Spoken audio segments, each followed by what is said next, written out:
All right, awesome. Guys, today's lesson is about the one factor absolutely crucial to get right if you're looking for any noticeable results from the gym. And it's by far the most important factor when it comes to training results and the results you're going to get from any program, no matter what you're on, no matter what your split is. And that, my friend, is intensity. And we're going to go into a little bit of depth on intensity and how to achieve maximal intensity, which will, in turn, yield maximal results from your training program. Yeah, so basically, intensity is the measurement of the amount of effort that one exerts during each rep, each set, and each workout. So that means pushing yourself to the limits with every single rep, every set, every workout, every time you're in the gym.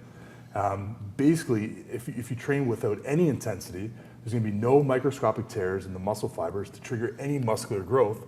So you really shoot yourself in the foot.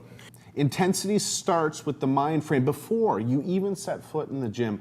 And you're getting your mind right, getting ready for your workout. You already know what you're going to accomplish in the gym. And we're not saying that you can't, say hi and have conversations and, acknowledge people in the gym, because you don't want to be a social jerk off. But basically what we're talking about here is before you ever get underneath that bar, before you load up the dumbbells on your knees for a dumbbell press, before you get under the squat rack, you've already zoned in and you've already visualized that set, and the only thing that's on your mind, doesn't matter what your conversation was at the water fountain, doesn't matter what the joke was about the girl, doing the leg press, whatever. Your only concentration is on repping out as much as you possibly can with that weight and exerting full tension on that muscle and obliterating it as best you can during that set. And there's a talent that you do have to zone everything out before you get under that bar, and that is the first step to achieving maximal intensity.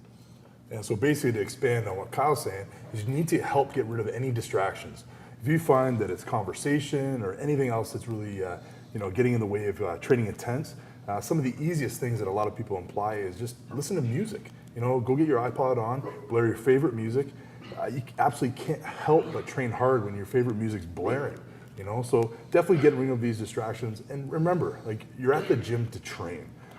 As much as you're seeing your friends there and stuff, you're there to train. You need to train with intensity.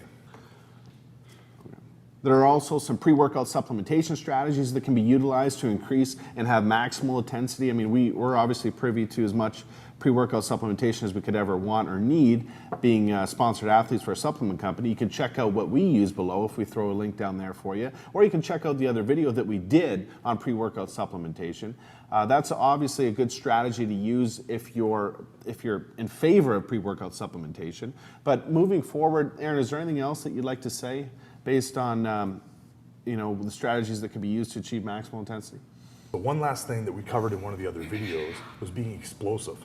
If you actually train with explosiveness during every single lift, every time you're in the gym, you can't help but train with intensity. So it's one easy tool to guarantee that you're going to be training with full out intensity throughout your entire workout.